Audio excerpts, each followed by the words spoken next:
we are very delighted today to be presenting Professor Yaron Matras on the topic of a critical look at Europe's policy on Roma, or the Gypsies, Roma. And it is a topic that is not frequently raised or discussed in the United States that I know of. And I think we never had the chance or the opportunity to do so on this campus, although we've had some passing interest in some of our courses in this very topic. And the reason why Professor Matras is here tonight is because I saw the book. And I thought it was a very interesting book, and I invited him a long time ago, and he kindly accepted the invitation. And he flew all the way from the UK to be with us tonight, and he's going back, if I'm not mistaken, tomorrow. So we're very grateful for that. So Yaron Matras is Professor of Linguistics at the University of Manchester and editor of the journal Romani Studies. His involvement with Romani issues began in the advocacy and civil rights arena. Matras was media relations officer to the Roma National Congress from 1988 to 1995, and founding editor of Rom News, one of the very first advocacy information services on Romani issues. He has worked closely with the Open Society Institute's Roma programs, is a founding member of the European Academic Network on Romani Studies, and has led several large-scale research projects on Romani language and culture, including an international research consortium on Romani migrations. He is the author of over a dozen books and numerous chapters and articles on Romani language and culture, and speaks the Romani language fluently, besides, of course, speaking other languages like Arabic and Hebrew and English, and who knows what other languages he does. So please help me welcome Professor Matras to the podium.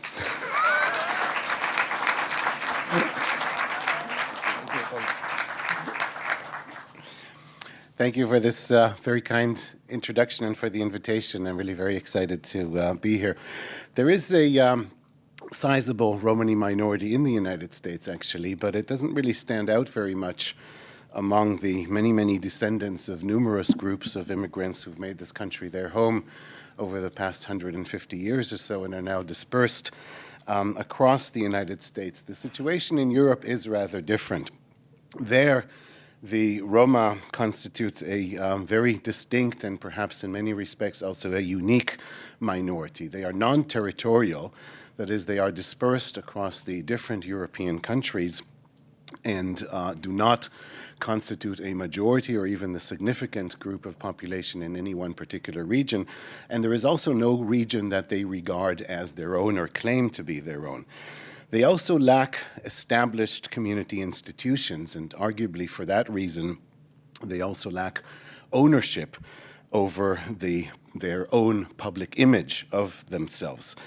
That image has instead been subject to a century-old tradition and ideology that has been transmitted across the generations as well as in European arts, that depicts the Roma as kind of insiders, outsiders. So they have been part and acknowledged as part of the social and economic fabric of European society throughout the centuries, but they have also been perceived and continue to be perceived by others very much as foreign, alien in terms of their behavior, norms, and values. This ambiguity is also represented in the term gypsy that outsiders use to designate the Roma, the term gypsy in English, which derives from Egyptian originally, and its equivalents in various other European languages. At times, gypsy is taken to denote an ethnicity. Sometimes it is regarded as a lifestyle, and sometimes it is an attribute of behavior. European policy on Roma is also distinct and in many respects unique. The Roma are the only minority that have become the focus of attention primarily at the level of transnational governance, so that is within the European institutions such as the European Union, the European Commission, the Council of Europe, more so than at local, regional or national level of government, and where European institutions have assumed the lead role in drafting policy and shaping interventions. Some analysts have referred to this process as the Europeanization of Roma policy, or indeed the Europeanization of Roma as an entity. Some even go as far as to suggest that the mere concept of Roma as a people or an ethnicity is itself a product of recent European political discourse.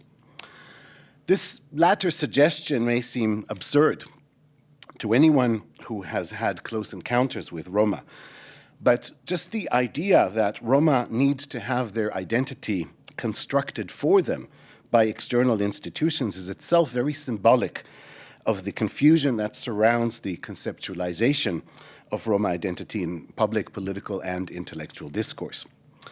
So tonight I'll try to address some of these issues of conceptualization. I'll describe how the term Roma, as used today in European political discourse, has often become a mere politically correct semantic placeholder for the traditional image of Gypsy.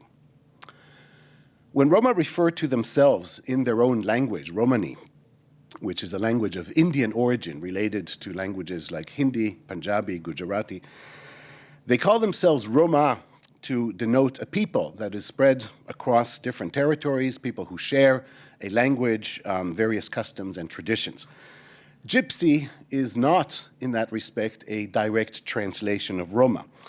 Rather, it is a term that evokes certain images and associations, primarily of a lifestyle, behavior, and a perpetual status as others. Images that are anchored, enshrined in music and literature and films and European art, and beyond. Think of the names of various commercial outlets in typical American cities, names such as Gypsy Streetwear, Gypsy Rose Hair Salon, Gypsy Jeans, Gypsy Rosalie's Wigs and Vintage, Trailer Gypsy Crafts, Gypsy Moon Design, Gastro Gypsy, Trip and Gypsy Maps. I counted about 350 of these just in the San Francisco Bay Area alone, and here's a challenge, go out and see how many you can find in New England. Or think of popular American song titles such as Gypsy Princess, Gypsy Queen, Gypsy Soul, Gypsy Feet, Gypsy Eyes, Gypsy Fiddle, Gypsy Forest, Gypsy Lullaby, Gypsies, Tramps, and Thieves. None of these, or hardly any of these, have anything to do with the reality of Romani life, Romani culture, Romani traditions. They merely exploit the image of Gypsy, the Gypsy brand. The Romani political movement emerged in the late 1960s, began to institutionalize itself, organize itself in the early 1970s, and one of its demands has been that, like other ethnicities, Roma should be referred to by the name that they use for themselves. But the idea was not just to replace one word by another, or even to replace an exonym by an endonym, but to replace a fantasy concept with a realistic appreciation as well as recognition of the people. In many respects, I think that this effort has so far failed. In the European political discourse today, Roma is now being used synonymous with and merely as a supposedly aesthetically more elegant substitute for the term gypsy. When policymakers in Europe say Roma, they intend for the term to serve as a kind of a cover term for a variety of different populations that have nothing in common save for the fact that outsiders regard them as gypsies. Officials often admit as much and even take credit for recognizing in that use of the term diversity rather than prescribing uniformity. But in doing so, they are very much adding to the confusion. They're taking the Gypsy brand and they are giving it political legitimacy. That's what I would describe as the Europeanization contemporary of Europe, of Romani policy, of European policy on Roma. This discourse is not limited to political circles. Growing political interest in the Roma has created a sector of commissioned expertise, experts who are invited and commissioned to write affirmations and validations of various policy and social interventions. And this often leads to the importation of these political categorizations back into the intellectual discourse. In this way, some academics have begun to question the reality of Roma ethnicity instead of challenging the fiction that is behind the Gypsy brand. In order to give some historical context to these debates, I'd like to take us back to the year 1782. Two things happened, two events of significance to our discussion in 1782. The German scholar Johann Rüdiger published an article entitled On the Language and Origin of the Gypsies in India. And in that article, Rüdiger was the first to offer a systematic summary of discussions that had been taking place for quite a number of years among his contemporary peers about the origin of the Romani language. And Rüdiger was the first to present systematically an outline of how the Romani language was related to Hindustani, as it was called at the time. We call it today Hindi or Urdu. And from this, he came to the conclusion that the speakers of Romani constitute a population whose ancestors had been immigrants who migrated from the Indian subcontinent to Europe. And this, Rüdiger concluded, rather than any aberrant or rebellious behavior on the part of the Roma, helps explain their foreign-like appearance and their customs. Moreover, Rüdiger maintained that the marginalization that Roma suffered in European society was not a product of their voluntary disengagement from mainstream society, but rather of active discrimination on the part of the majority and its institutions. Also in 1782, Emperor Joseph II of Hungary enacted what he called a regulation concerning the Gypsies. This was a revolutionary act in breaking away from a century-old, generation-old policy in Central and Eastern and Western Europe as well, of persecution and expulsion against Gypsies, a policy that instead sought to integrate the Gypsies into society and turn them into, in the terms of the time, productive citizens who would contribute to society. But there was a catch to this integration policy. The regulation also imposed very, very tight measures of supervision. So Gypsies must go to church, they must send their children to school, they have to be monitored, and if they don't send the children to school regularly, their children should be taken away from them to forced adoption by non-Gypsies. Landowners should allow Gypsies to work, but must also monitor and report on their behavior. Gypsies mustn't own horses, they mustn't congregate in public places, or use their own language, or wear long coats where they might be able to hide stolen goods. So the inclusion policy that Emperor Joseph II introduced was tightly embedded into a patronizing policy of marginality management. This ambiguous legacy remains today in European policy toward Roma. On the one hand, Roma are seen as an ethnic minority that deserves to have the protection of European and national institutions, the protection from discrimination. On the other hand, they are still regarded as a menace to society, where the particular present-day context emphasizes or portrays them as posing a threat to the vulnerable members of their own community, as victims potentially of their own culture, who must be monitored and managed to overcome a supposedly natural inclination to disengage from mainstream society and its institutions. This sounds harsh, so I will cite just a couple of recent examples. In December 2013, the Council of the European Union, you're going to be puzzled now by we have many, many institutions in the European Union and others, and they have many, many different names. And it's okay, not even European citizens, I think, realize exactly. In fact, we have quite a few debates about, as you may know, reforming the European Union and so on. So the Council of the European Union, which is one of the various policy institutions of the European Union, in December 2014, issued a recommendation on Roma, which was flagged by the then President of the European Commission, Barroso, as the most far-reaching political statement on Roma to date. Most of that document deals with measures, recommendations to member states to introduce measures to support Roma inclusion in housing, education, employment, and health, and emphasizes anti-discrimination. But there are two parts of the recommendation that are of concern, and that stand out in light of the general ambiguity and in fact constitute and show us the ambiguity of Romani policy at European level. The first is a paragraph that talks about the need to coordinate transnational policy on the mobility of Roma.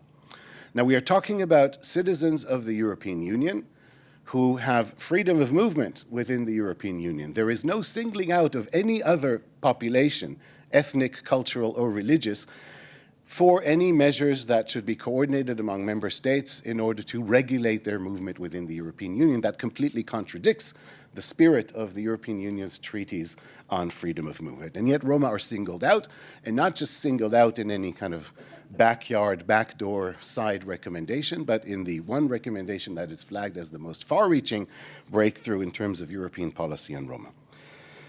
The second is a section that deals with the need to protect the vulnerable members of Roma community, women, children, and girls in particular, to combat human trafficking and forced marriages. Once again, no population in Europe is singled out in a European Union resolution in respect of issues for which there is sufficient legislation anyway to deal with. I sometimes ask polemically, so what about the Romani traffic offenders? Why do we not have a section that deals with the need to tackle traffic offenses? Well, the reason because we have sufficient legislation to tackle traffic offenses, regardless of the ethnicity of the perpetrators. Do we not have that in respect of human trafficking or forced marriage or any of those issues? So Roma are singled out once again here as having some kind of cultural predisposition to organize crime and to forced marriage.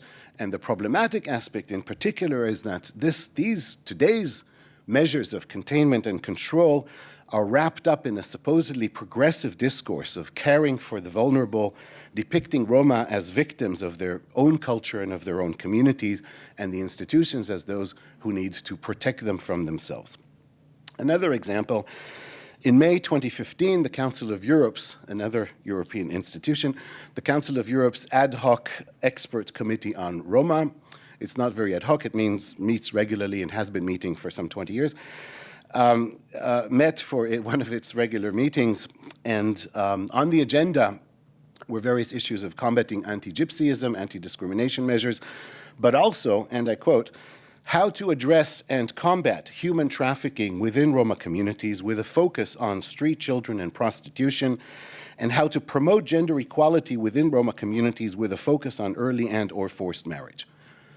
Once again, there isn't a single European ethnicity, culture, religion that is singled out within the institutions of the Council of Europe for attention under these headings. Today's Roma policy in the European context is a direct product of the last 2.5 decades, where European institutions began to give attention to Roma in the context of fear of East-West migration and the wish to control the East-West migration of Roma in particular. And this began with the fall of the Iron Curtain, the fall of the communist regimes in 1990. With the collapse of the state economic sector in the countries of Central and Eastern Europe, where the majority of the Romani population of Europe lives, the Roma were the first to lose their economic stability as well as their physical security. And some tried to escape segregation and exclusion and growing violence against them by immigrating to Western countries, but we're talking about thousands, perhaps tens of thousands of people in the early 90s, not a huge number.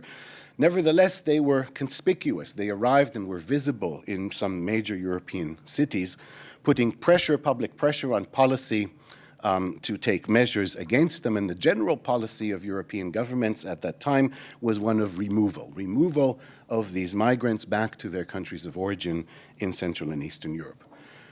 But these measures were gradually accompanied by an interest in exploring the opportunities for long-term prevention of East-West migration.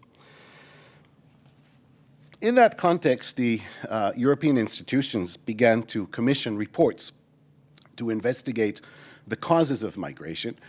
And these reports actually enlightened policymakers in respect of a couple of important principles. And the first of those was that the mobility of Roma, their migration from Eastern Europe to Western Europe, had nothing to do with cultural nomadism, as was the assumption on the part of many officials and the public as well.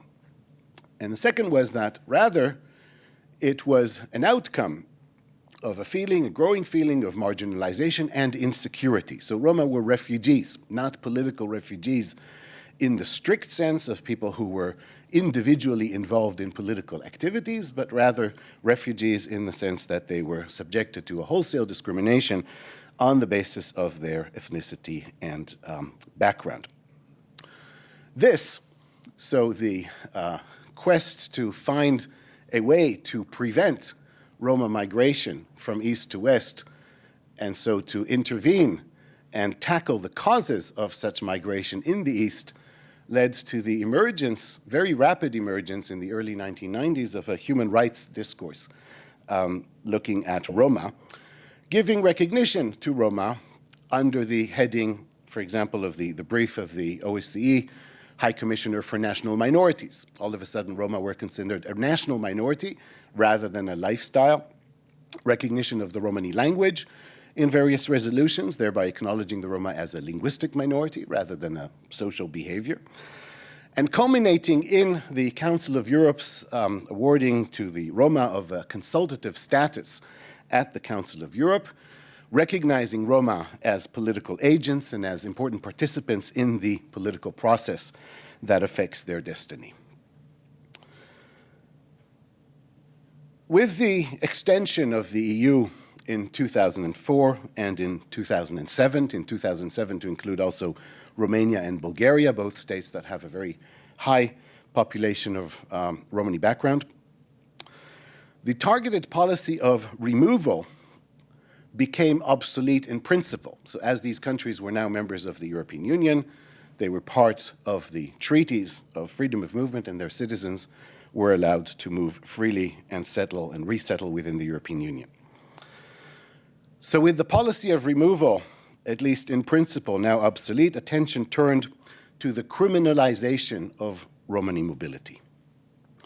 A number of transnational collaborative police operations emerged, most of them funded by the European Union institutions, accompanied by public statements from politicians in several different countries, and, of course, a press coverage of those allegations as well, accusing Roma on a wholesale basis of organized human trafficking and benefit fraud, depicting the migration of Roma from east to west. And we have to understand it's not just Roma who are moving from east to west. There are Polish is the second largest language in the United Kingdom now. There's more people speak Polish than Welsh. Welsh is spoken in Wales. Polish is spoken everywhere in the United Kingdom. It's not just Romani people who migrate. Romani people are targeted, and their migration is seen as a criminal conspiracy. In 2010, President Sarkozy of France ordered the mass expulsion of Romani people from Romania and Bulgaria in direct violation of European Union treaties and against the protests of key people in the European Commission. But the European Commission was then confronted with its own inability to impose its own treaties on some of its founding members. And this triggered a shift in the focus of European policy on Roma. The first announcement of that shift came with the Council of Europe's so-called Strasbourg Declaration. The Council of Europe is based in Strasbourg, so any declaration that it makes is actually a Strasbourg Declaration, but this is called the Strasbourg Declaration on Roma from October 2010. And moving away from previous declarations on consultative status and the need for protection, the Strasbourg Declaration of 2010 emphasizes the need to combat human trafficking in the Roma sector and announces the creation of mediation projects that are there to manage the Roma's interaction with institutions, and where the background is again a depiction of Roma in fact, of Roma's interaction with institutions as a kind of a conflict zone, where the Roma are parties to the conflict and therefore need mediation. The ideology behind this approach being that Roma, again, have a predisposition toward a voluntary disengagement from institutions such as education and health, and that bridging those gaps needs to be managed for them through outsiders who are trained to do so by the European institutions. In the following year, in 2011, the European Commission followed with the framework of national strategies for Roma inclusion. The idea here was to force states, member states, to set standards specifically for Roma in education, housing, employment, and health. Two issues arise from this approach. The first is the linking, the political and public perception of poverty, unemployment, poor health as inherent features of Romani identity and culture, as if there is a Roma poverty, a Roma unemployment, a Roma poor health, which some colleagues, scholars, have labeled the ethnicization of the problems, social problems and social reality that affect Roma. The second is the failure to clearly define the target population, and it is, of course, connected to the first issue. And it is also connected to this continuation of the Gypsy brand in disguise when policymakers say Roma. So different states define Roma in different ways, and we have an array of different populations that fall under what is supposed to be a unified European framework for Roma inclusion. So France, for example, does not recognize ethnic or national minorities. So in its initial response to the framework, France defines Roma as illegal occupants of makeshift camps. Those are Roma. Greece defines Roma as people who live below the poverty line. Ireland defines Roma as indigenous people who live in caravans and travel. So we have completely different target groups. A tendency here to view their exclusion, their poverty, their unemployment, their lack of education, their poor health, as an inherent component of their identity, as a shared feature of the various populations, and the request or the instruction to national governments to take particular measures to address these problems and report back on a regular basis.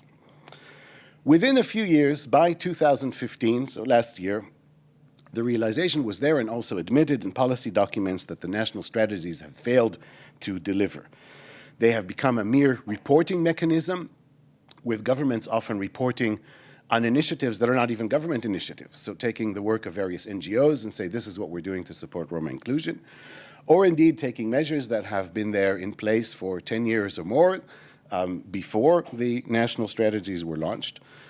But at the same time that the European institutions, the European Commission is unable to actually get governments to take any concrete action and implement any of the strategies, even those new strategies that they drafted. So in 2015, we saw yet another shift in European policy on Roma. This time, high on the agenda was new approaches to funding Roma integration. In June 2015, the European Commission set aside 90 billion euros for consortia of what it called civil society, local authorities, and social partners, with a priority to create greater administrative capacities in order to absorb available funds. So in other words, money so you can become experts in getting more money. The idea here being that since the EU cannot force governments to take action, you can create an incentive for bottom-up initiatives at local level to engage with Roma. So one might literally say that the European institutions are literally putting their money where their mouth is. So the problem is that what they've done is created an incentive for consortia and NGOs and local authorities at times of austerity in Europe, so where they actually need this money as well, to identify a local Roma problem and to depict Roma as in need of external support, which runs the risk of perpetuating the stigma of marginality and even perpetuating the dependency if these external organizations become the ones who are entrusted with managing their marginality. I'd like to give one example from a city in the UK where a local charity, an NGO, set up a partnership with a local authority in order to support Roma inclusion in education. And here we're talking about, in this particular case, Roma migrants from Romania. Money was received from the European Union for this purpose, from these programs. This is a couple of years back, so it's not the most recent call. But the product of the project was to create information materials and to train practitioners in the education sector to inform them about Roma and thereby break down the barriers. And this initiative did some research, consultation with Roma, about Roma, and came up with documents that call for the creation of special admission protocols for Roma. So when Roma children, Roma parents come to school, they should undergo a special admission and induction protocol. The documents inform teachers that Roma are mobile and difficult to track, that they lack experience in formal education and are not motivated to participate in education, that they have a cultural aversion to integration, that they are permanently suspicious of outsiders, that Roma girls are very promiscuous and lack discipline, that early marriage is a rite of passage in Roma culture, that Roma have a special ability to navigate the world without the need for reading and writing, and that they, on the other hand, have an inability to sit still for longer periods. These were the products of this special inclusion program, and obviously it ended up reducing teachers' aspirations of Roma and led to inclusion rather than inclusion. Luckily, the local authority abandoned the project shortly afterwards. But this is one example out of many where a new kind of Gypsy brand is created, where we had before Gypsy wigs, Gypsy maps, Gypsy gastro, Gypsy vintage. We now have Roma health, Roma housing, Roma education, all of that identified as problems, and the incentive, it's also a brand to be able to get money and get support for interventions. Now, I'm saying a lot of harsh things about European policy and Roma. Has it succeeded in anything? Well, in my particular area of research specialism, linguistics and Romani language, there is actually quite a few, there are similar successes that we can flag. Romani is a very particular language. We have upwards of 4 million speakers, perhaps, in Europe, maybe many more, of the Romani language. It's spoken in slightly different dialects in different countries. But the Romani language is arguably the most tangible feature of Romani identity. Only Roma speak Romani. So in contrast to being poor or being uneducated or being unemployed or having poor health, the Romani language is indeed a particular characteristic feature of Romani culture.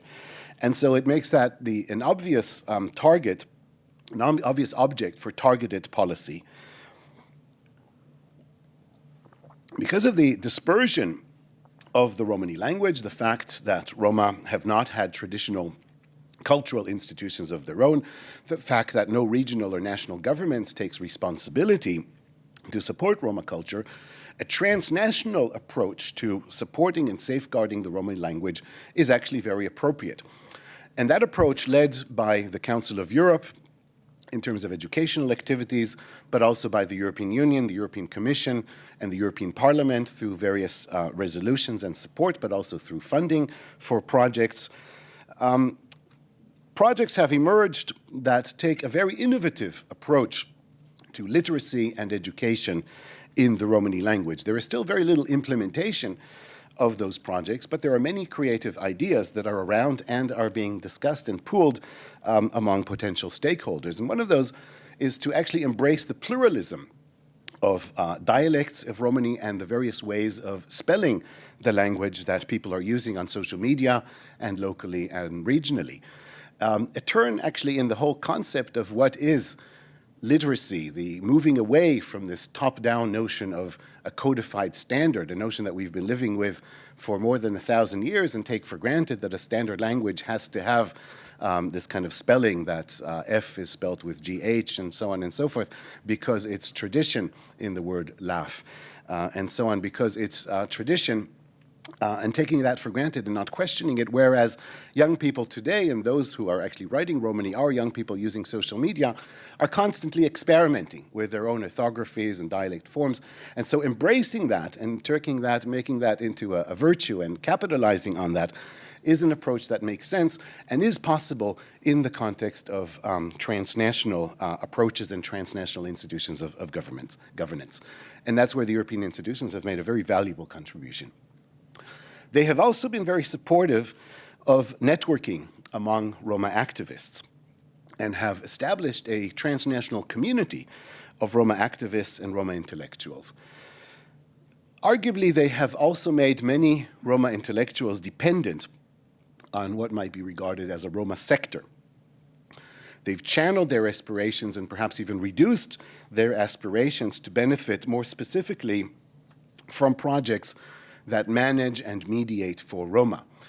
And one could have done, or one might still do more to try and raise aspirations of Roma activists to become engaged in a wider variety of sectors and not just for Roma. The main challenge remains, though, despite these successes, how to tackle the ideology that perpetuates and legitimizes the Gypsy image, which we find continuously anchored also in most of the policy domains today. Now, Romani activists have been working very hard to try to eradicate the stereotypical image of Gypsies as lawless and uneducated social outcasts, and of Gypsy culture as supposedly a choice of a joyous lifestyle, and to replace these notions with a notion of nationhood that is much closer to majority society's own images of itself, a complex society consisting of various social layers, various occupation groups, including professionals, with its own traditions and values, but also with its own community institutions. And they've also put on the agenda the very important question, who is entrusted with revising images of Roma? Who should be entrusted? Inevitably, this question also infiltrates the discussion about academic representations of Roma. The social demarcation lines that continue to exist between the majority population and the Roma mean that in many societies, very few people have opportunities to make direct contact with Roma and to learn about them from day-to-day experiences. And so they rely on this tradition of myths and mythology and fantasy and what they find in books and media and hearsay and myths. Now, as academics who work with Roma and in Roma communities, we are potentially in a position to help revise attitudes. But this also gives us potentially considerable power to shape attitudes toward Roma. And Roma representatives are often concerned that this power might at times be abused, if not with malicious intent or out of ignorance, then simply because the perspective and the priorities of outsiders who are not Roma but who work with Roma or who study their culture, that those priorities might not necessarily be identical to those of the Roma themselves or to those who engage in advocacy on their behalf. This is amplified by the fact that for historical reasons, Roma have had limited access to leading professions in government and media and academia, and their presence in those professions is still marginal. So when outsiders take initiative to inform about the Roma, this can easily be interpreted as an attempt to negotiate the destiny of the Roma without consulting them. Now, some people have suggested that all public dissemination of information about Roma should be subject to censorship by Romani representatives.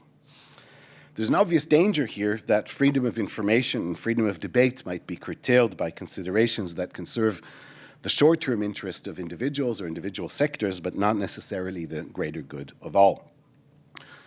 Another proposal calls for the narratives of individuals who claim Romani descent to be ranked higher or as more credible than those of outsiders who write about Romani culture but are not of Romani descent themselves. Advocates of this position claim that having a Romani perspective, however we might define that, makes one's narrative on Roma more accurate and more reliable. In my opinion, there's no proof for this assumption. Certainly, researchers of Romani backgrounds may have the advantage of introspection when it comes to gaining access to cultural practices, to language and customs in their own community. But simply associating one's destiny with that of the Roma does not automatically grant one a sharper insight or an intellectual advantage when it comes to what researchers are trained to do. The question seems to be not who should have the monopoly on information, but rather how information can contribute toward establishing a new kind of relationship between Roma and institutions and Roma and the people amongst whom they live. For many years, I've been inspired by Sretan Todorov's discussion of the Spanish conquest of the Americas, and he describes the debates around whether the Native Americans had souls, whether they were to be enslaved or converted to be good Christians. And he comes to the conclusion that there is no predetermined link between knowledge and appreciation. So information is not a guarantee for tolerance, nor is it a prerequisite for affection. Now, many people are still attracted to the romantic fantasy image of gypsies without actually knowing much about the Romani people, about their values, or about their daily routines. And throughout the ages, there have been people who, by contrast, have studied the Roma and their habits and recorded them meticulously in order to subjugate the Roma and to control their destiny. For their part, the Roma have often reacted by cultivating the romantic image, however unrealistic and however inaccurate, in order to sustain expressions of sympathy, while at the same time maintaining invisibility of their and minimizing exposure of their own customs and view of the world in order to try and escape subjugation. Now, neither strategy, understandable as it may have been in the historical circumstances, has helped outsiders gain a better familiarity with their Romani neighbors. I have a somewhat exceptional biography in that I'm probably the only non-Romani academic of my generation who started my working life working for Romani employers in a Roma-led organization. It was an organization that campaigned for political and human rights, an advocacy organization. And when I joined it as a young university graduate, I was told by my Romani employers and colleagues, everything that's been written about us in books is wrong. So for the first period, I didn't dare open a book about Roma. I didn't look at any research publications. I relied entirely on the induction that I received from my Romani bosses and colleagues into the issues that were of concern to them, their day-to-day routines. Within about a year, I had become fluent in the Romani language. I had access. I was immersed in the day-to-day routines, and I identified very strongly with those issues that my colleagues and my employers flagged as issues that were of concern to them. And I then felt confident enough to go into the university library in the town in which I lived and to look up some of the research monographs on Roma, and I found that they were actually quite accurate. I think this gave me also confidence then in the power of academic inquiry to enlighten us and provide us with accurate insights. But I'd like to think that it has also helped protect me from complacency. Looking back now at about 28 years of working closely with Roma, I can see there's a long road of trial and error on all sides. And it's an area that where it continues to be a challenge to forge partnerships that are based on genuine respect, including the right to critique one another and the duty to learn from and inform one another.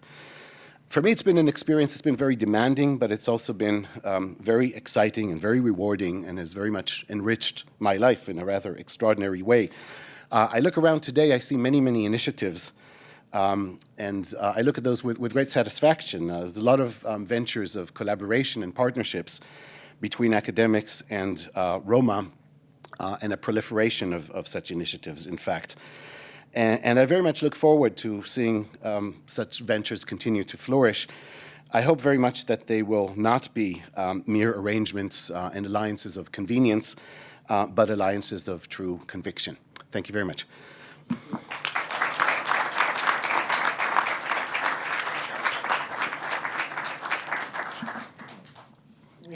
We have microphones on both sides, on both aisles, so if you have any question, please raise your hand and somebody will give you a microphone to.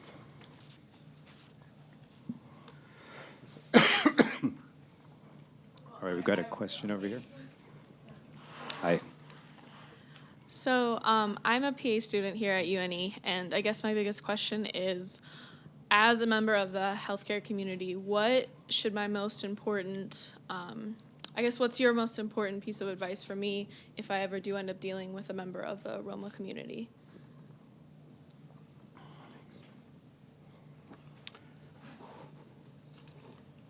I'm hesitating because how do you approach members of any other community? I think the best advice is to approach them just like you approach anybody else.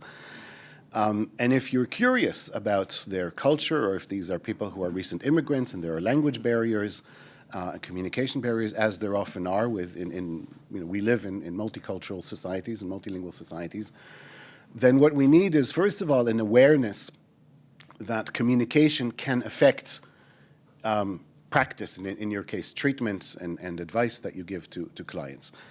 So that awareness in itself is not always as strong as it might be and as it should be. And practitioners in the health sector are not always aware that communication can cause barriers, that there are miscommunications, and so things like diagnosing problems and giving advice and therapeutic advice doesn't always work one-to-one. But on the other hand, they're not always aware that having another language in the home, for example, can be an advantage rather than a disadvantage. In the area of speech therapy, for example, people often think still today, even though the research literature has been very clear about the advantages of bilingualism for more than 50 years, we still find people in the speech therapy sector, for example, who do not appreciate and give advice to people, don't speak to your children in your home language, or indeed are not aware that when you need speech therapy and support, for example, that a person's language repertoire is relevant, and often people are not aware of the Romani language, and Romani speakers often actually don't label their language because they don't expect anybody to even know that they have a language. So having such awareness of the issues in principle is important, and in the next step, perhaps, informing yourself through dialogue with the community and with the people that you come into contact of what issues would they flag or would they expect, showing that you are ready to be guided by them about the issues that are important to them. I think that's the only thing I could generalize about, because any piece of advice would be so community specific. Issues about age differences, gender differences, and so on, it's very impossible to generalize. In how people feel about health issues in general. I've been here for a couple of days now, and there's an election, I understand, coming up soon. And people are talking about various things, including things that have to do with health and so on remotely, and they're very politicized, as I understand. There's also commercials for pharmaceutical products all the time. You can't watch the news for more than 5 minutes. Maybe you can explain to me later why. So there are cultural issues from every perspective. So I think awareness and readiness for dialogue is the only general advice. And I would, in fact, even trying to formulate anything specific as in a manual of instruction on how to deal with Roma patients, I know you didn't ask for one, I'm just kind of saying, would actually go against the spirit of many of the things that I've said in the past half hour or so. So I think we should be very careful not to single out people as prone to particular diseases or miscommunication in health or not readiness. In our experience as researchers, I've been working in Manchester and with collaboration partners in several countries in Western Europe in the last few years, looking especially at social inclusion of Roma migrants from Romania. So my field is linguistics, but the other colleagues come from a variety of different social science disciplines, including sociology of health and health policy. And we're looking at outsiders' images of Roma in terms of early marriage, teenage pregnancy, supposedly disengagement from not recognizing symptoms and seeking health and advice. And we see that there is more to be done actually in terms of working with practitioners and their thoughts and prejudices or fantasies about Roma than there is working with, Roma are very, very efficient in actually seeking advice and finding the channels when they move to a new area. The problem in some of the countries in Eastern Europe is that they still don't have access to health because of discrimination, not that they disengage. And that's one of the reasons I'm so critical of these mediation projects, which pitch the whole thing the other way around. The issue is we need to have more advice and work with Romanian, Bulgarian, Hungarian health practitioners to release them from the prejudice on Roma. Having said that, from the United States, I'm not aware of that being an issue. Maybe it is, but I don't know specifically. Oh, we've got a question right here. I have a zillion questions, but the one question I'm wondering about is, in my experience in education, is the Roma that we've worked with have all of the issues that you were talking about. And what do you do to encourage them to take more advantage of education so that they can advocate for themselves better in the community? And I'm also wondering whether American Roma speak Romani. I was not aware of that. Do you know anything about the American community of Roma? There are several different communities. There are many who speak Romani. I've been speaking Romani to Roma on the streets in Manhattan and in San Francisco and different places. We tried earlier today in Portland, but didn't actually, missed an appointment. We tried to speak Romani to somebody earlier today here in Portland, but missed an appointment, so maybe that'll happen tomorrow. So tomorrow I might be able to tell you whether you have speakers here. But not every Romani community. There are many Romani Chows in the United States who descend from English Gypsies, and their language is English. They use Romani vocabulary occasionally amongst themselves, but their language in English. So there's different communities, and one thing that you need to do, of course, is ask them directly, do you have another language or not? When you say many of the issues that I raised, I'm assuming you're referring to the issues that I quoted from the project that I was critical of. Is that what you mean? Right. Well, I don't know. I mean, when people say and generalize about Roma, they're unable to sit still, they don't need to navigate the world with reading and writing, I don't know that we can essentialize like that and make generalizations like that about any community. So I really don't know what you mean when you say they have those issues.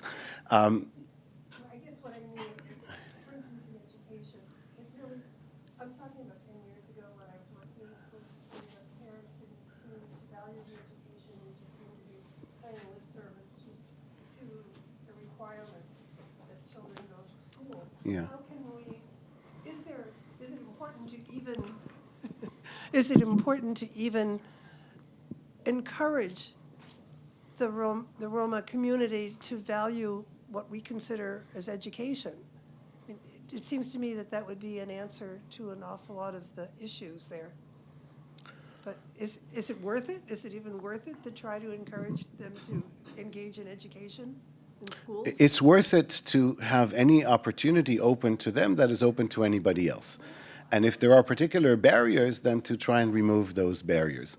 I would never say that education is not relevant to Roma. Some people have said that. There are anthropologists who say, well, Roma don't need education because they're happy in their own culture. And these are statements that we hear occasionally being made about various people in the world. They don't need modern life, modern whatever, they're happy with their ancient traditions. I think people should have choices. And I think it's about communicating the choices to members of the community and finding members of the community. It's a process that has to be community internal. I mean, there are various models. There's Amish and there's Orthodox Jews and there's various communities in this country and in Europe as well who have various models of community internal education. And Mormons and I don't know, many. And we don't just dismiss them offhand, and we try kind of negotiate, what skills do you need, what skills are basic, what does the law require, and find some kind of compromise. And I think that's what needs to be done. It needs to be done with dialogue, without pathologizing the community and saying they're unable to, unwilling, and so it's not even worth our while. We need to kind of make sure that they have the option if they want it and what options are good for them. And in a pluralistic society, we should be able to do that. We have a question right in the front row here from a student who read your book. You write about your experiences with your friends in the Romani community, and in our class we explored various news reports and documentaries that portray the poverty which some Roma communities live in today. In your experiences with the communities, have you seen that poverty that they live in? I've seen poverty, but I've also seen people overcome poverty. Migration within Europe, and again, migration is people moving from one place to another, not a culture of nomadism. But people making use of the opportunities that the extended European Union is offering to move from one place to another overcomes poverty, helps overcome poverty in several different ways. So not just the migrants themselves who move from a poor area to an area that is relatively wealthier, they then become often the poorest in that new area into which they have immigrated. But very quickly, once they have the right to find employment, they improve their own standard of living and manage to go out of poverty in the place of migration. But they are also supporting relatives and dependents back in the communities of origin. And we've been monitoring that in respect of several communities in Romania over the last few years. And we can see specifically, and I'm saying this and it's not, not meant to be polemical at all, more support is being given to Roma in poverty in Eastern Europe by migrants than by all the European funds and development funds put together. That's why I preempted. It sounds polemical, but it's measurable. It's measurable. And we see people sending back money, building houses for their relatives, building houses outside of the traditional Gypsy quarters to which these people have been confined for centuries. In fact, the myth that Roma travel is a myth. They've been stuck in those Gypsy quarters on the outskirts of towns and villages for centuries. And there's no way for them to move away, to move out, and now they have more money so they can move out, and that leads to desegregation. People build houses but then spend their summer months in Romania but the rest of the year in the West. So they have caretakers and gardeners and people who they employ who are not Roma. So you've got Roma employing non-Roma who work for them, which of course shifts the whole traditional balance of social mobility opportunities, and they become more respected. They come back during the summer months. They have spending power. They support businesses. They invest in their own relatives and friends and their businesses and capital and so on as well, but they also spend. So businesses in some of the small towns in Romania owned and run by non-Roma depend on the Roma coming back and on their spending power. So that changes all the relationship, and the cost to the taxpayer, notwithstanding the scaremongering that these people come and live off benefits, they don't, they work.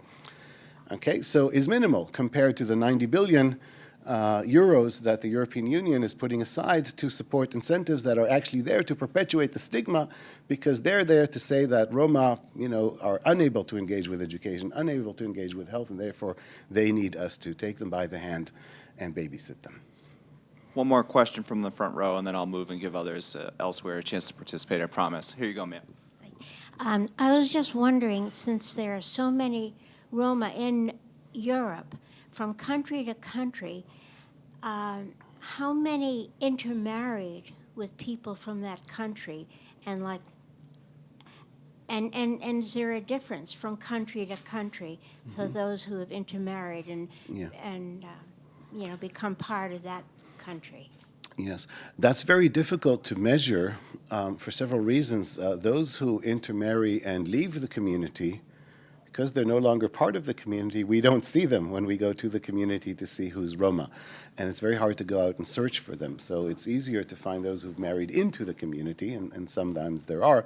But then they become integrated, usually, into the Romani community. So I'm afraid that there's no simple answer. I can just tell you anecdotally, I've been teaching a course on Romani linguistics for many years now in our linguistics program. And it deals primarily with language, but the history of the Romani language is very much a window to the history of the Romani people and the status of the language to Romani policy. So we deal with language, but we deal with also language in its social and historical context. And every now and again, occasionally, I get students coming up to me and say, well, by the way, my grandmother is of Romani background and so on. That's one of the reasons I'm interested in this course and so on. So obviously there are people who have Romani ancestry but are not Roma. That means that there has been intermarriage. But I think it is very, very difficult to measure. All right, we've got a question right here in the front. For the Romani who have gone over into Great Britain, especially Ireland, have they allied themselves with the travelers? Yes. With other groups? Yes, there are very few Romani people in Ireland. So there's recent immigrants, as part of the European Union movement. There are Romanian Roma in Ireland, and there are British, so English Romani Gypsies who've often gone to Ireland and back. But there isn't a strong. There are Irish travelers who are an Right, the indigenous Irish population. travelers. They're not Roma. Right, but have the Romani who have gone Have they? there Yes. So yeah, that was just a kind of an absorbed into the introduction. So Irish the travel answer is yes. culture? In Britain, so not in Ireland, but there is a large population of Irish travelers living in Britain. Britain and Ireland are two separate countries. Yes. They're called the British Isles, but it's like in the U.S. and Canada, which we think of as the same. But they have a different president. They have a queen, right? We share a queen. Well, not all of The English Gypsies are very much intermarry and interact with Irish travelers.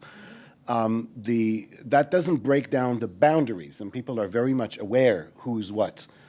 But again, anecdotally, I was once asking a friend, a Romani Gypsy friend in England, about the Irish travelers, and he said, well, I really can't tell you. We don't talk to them. We don't have any contact with them. But my father-in-law is one. So if you want information, you can ask him. And that doesn't seem to them to be a contradiction. The lines are there. You can cross them, but it doesn't mean that the lines disappear. So they certainly think of themselves as very, very distinct populations. Outsiders often regard them as one. But there have been contacts for many, many years. But they're very, very conscious of different traditions that they have. Some of it have to do with language. They have, neither of them speaks a different language. Neither group speaks a different language in day-to-day, but they have their special in-group vocabularies that they use among themselves. So the English Romani would sound like Mandy's going to jout to Tuti's care or something like that. So it's English, but with Romani words. And the Irish travelers have a similar thing, but they're not mutually intelligible, not of the same origin as well. So that's one difference. There are differences in customs and rules about preparation of food and interaction between generations and all sorts of things that people are very much aware of. Yes, but they often live, those who are caravan dwellers, they often share caravan sites. They share an outlook about majority society, so they have similar problems in terms of how they're treated and what challenges they face. They often share certain occupational preferences and share various traditions. In England, it's mainly kind of the traditional horse fairs. Horses are now a marginal occurrence. The fairs are about something else, but traditionally they were horse fairs, and they happen annually or biannually in different locations. They've been going on for centuries, and that's a place where traditionally Romani Gypsies and Irish travelers meet as well, and Scottish travelers as well. A question here in the middle row. Originally, I wanted to ask you what research or what data there was about Roma in other parts of the world, like as here, and because from my experience, which was in Seattle, with a group of Roma who were doing very well, I thought, with businesses of their own, and I met them in the in the cardiac surgery area, where because their chief or their leader was having cardiac surgery, and saw them how they organized themselves and everything. I was just very impressed with what I saw, which is what you said, that it's like any other group that comes and they use their wiles to find ways to work and be part of the system and thrive. So I just wonder if there was data that it makes me think, well, why don't they all come to, if not the United States, or right. Seattle, someplace like that where it's possible to move along, as many ethnic groups have done. Yeah. We should recommend. This is going out on the internet, and perhaps we should. We'll build a wall, yes, and who will pay for the wall? I didn't think I would say that tonight. Just my hair a bit. Why don't they? I mean, many have. I don't know how many. I mean, some people estimate the Romani population in the United States at about 250,000. I have no tools there's no obvious census figures on Roma. They often prefer not to declare their ethnicity. I know that at some point there was a census document translated into Romani in the United States. I think that was very much symbolic. I doubt very much that that will have encouraged people to register as Roma. And many people don't admit, if you just speak to them, if you don't know, I mean, obviously you've met Roma and you know that they were Roma, so obviously they were open about it. I've, on occasion in the US, met Romani people who didn't say that they were Roma until I spoke to them in Romani. And I've met people who had Romani neighbors for many years and didn't know that they were Roma. So there is this invisibility, despite the success and the general situation of welfare which they have. Why don't more come? People do. There is immigration from Eastern Europe to Canada that I'm aware of. There are Roma from the Balkans in the U.S. I know of quite a community in the Midwest, and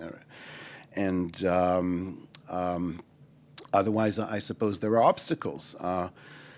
You need a particular kind of risk-taking strategy and to leave people.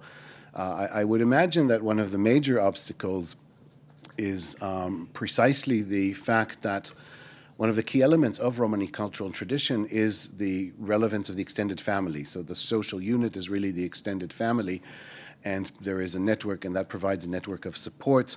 And people might move within Europe where, from Romania to Britain, in an hour and a half you can go back. I mean, it's closer than Georgia and Connecticut in a way, or kind of open, easily to access. So that's manageable, but to cross to Seattle from Romania is a bit more remote. And if not everybody can do that, and the whole extended family together within a short period of time successively, then I imagine that would be an obstacle. And other issues are obviously immigration controls and visas and so on. We have a gentleman who's been waiting patiently.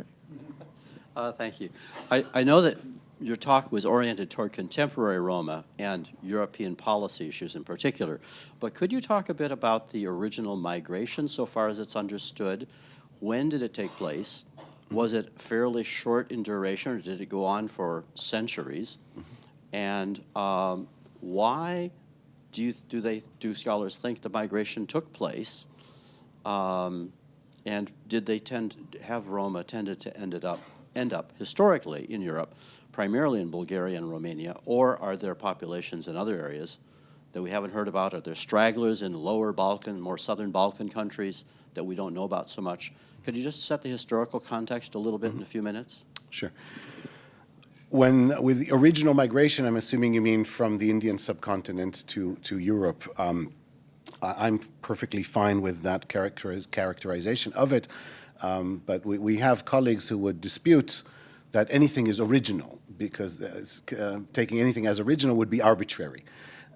So any movement from point A to point B, I mean, there was perhaps a point A minus somewhere else. So what is original? But I'm fine with that. I'm just saying it's just hedging the term original there. But the migration from India, we have no historical documentation whatsoever on any of that. Not from the Roma themselves, who never wrote down their history, nor from external sources, no historical sources that unambiguously can be interpreted as referring to the ancestors of today's Romani population.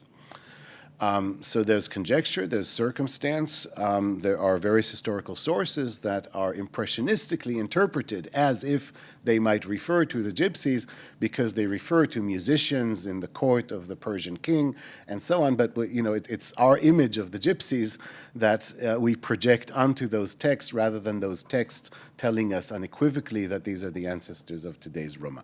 So the only thing we really have is linguistic evidence. The connection between Romani and Indian languages is absolutely straightforward. It cannot be disputed. It has been disputed by anthropologists and others and so on, but you know, in terms of linguistic analysis, there is absolutely no doubt.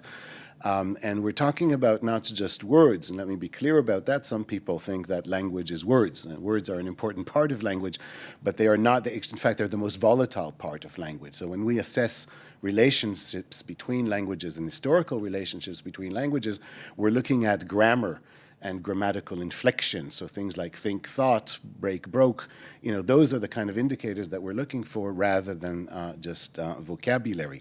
Because we have in English words like kangaroo and whatever, and that doesn't mean that all the Anglo-Saxons came originally from Australia. But when we look at the grammatical inflections of Romani, it gives us a bit of an indication for both place and time of where the language formed, despite the fact that we have no written records of any earlier form of Romani.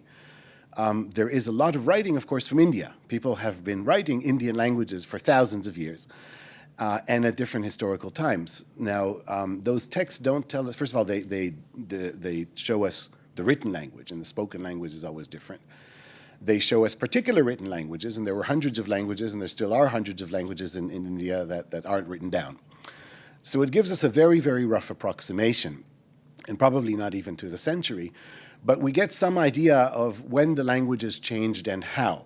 And looking at what Romani shares today with contemporary languages in India and earlier attested languages in India, we can get a rough picture of when approximately, perhaps, the language left the Indian subcontinent, and that gives us somewhere in the second half of the first millennium, so between roughly 500-600 or so and kind of the 10th century or so. Then we go back into what historical events took place, and what do we know about any other immigration of groups speaking Indian languages and specializing in particular trades that are similar to the Roma in other areas. And we have two clues. So the first is the fact that there is a long historical attestation of groups of particular castes from India specializing in mobile services, very similar to the traditional occupation profile of the Roma, leaving India and settling in other areas in Central Asia and the Middle East. Some of those groups are still there today, and some of them still speak Indian languages that are related to Romani, just like the languages of India are related to Romani. They're not more related to Romani. So they're not dialects of Romani, not part of a single exodus, immigration from India, but rather representative of successive, dispersed, different groups specializing in similar trades who left. We have groups like that in Central Asia and in the Middle East and in Europe, the Roma. The Roma are specifically in Europe, so we by definition, so the Romani language is the Indic language that formed in Europe in contact with Greek later on. The others are quite distinct, but also represent Indian languages and populations with similar traits and often with similar names. So the name Rom that the Roma call themselves derives from an Indian caste name, Dom. And there are others. There are groups called Dom and Lom in different areas of Western Asia. And there are other populations in Western Asia and Central Asia that also have speak Indian languages, have a similar occupation profile, and call themselves by names that are caste names, such as the Parya and the Jat, and so on. So they take the name of a particular caste and use it as a kind of an ethnonym today. So the other event that is often associated with, or as a possible trigger for the immigration, are the Muslim invasions of northern India, which were carried out primarily by Turkish populations who adopted Islam and then carried Islam and were the invaders into northern India. It's a conjecture. That there is no evidence of that, but one piece of one clue that might support that hypothesis is that the Roma in the Balkans refer to Turks and Muslims as Korachai, There are other Romani groups elsewhere in Europe who use the same word to refer to all foreigners or foreign powers, foreigners with power. And that might derive from the Karachanid Empire, so the Turkic Empire in Central Asia, around the 10th century onwards. So it may be that that was the first empire that the Roma encountered as a foreign power. Some people say that the Roma may have been camp followers of the Seljuk, of the Turkish forces that then invaded Anatolia and may have come with them. So the circumstances are not known. The linguistic evidence, because you asked about how quickly the migration took place, some people have suggested that the layers of loanwords that exist, so words that were borrowed into the Romani language from other languages, suggest a successive migration across different periods, with the Roma settling first in Iranian areas, so with Persian loanwords, later on in Armenia, where we have Armenian loanwords, and then finally in Greece, because we have many, many Greek loanwords in Romani.